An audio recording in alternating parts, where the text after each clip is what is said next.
This video shows how to install the caster base into the Xerox VersaLink B620 printer.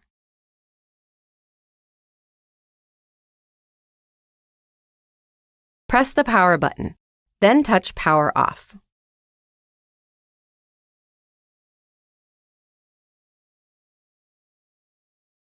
To prevent personal injury, unplug both ends of your power cord.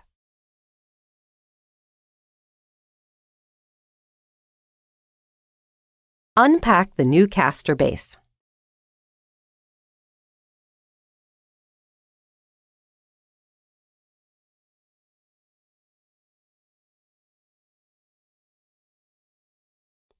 Lock the wheels to prevent them from moving.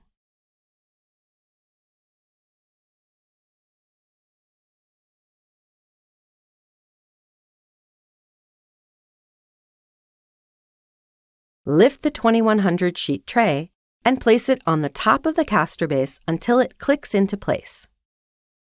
Lift the printer and place it on the top of the 2100 sheet tray until it clicks into place.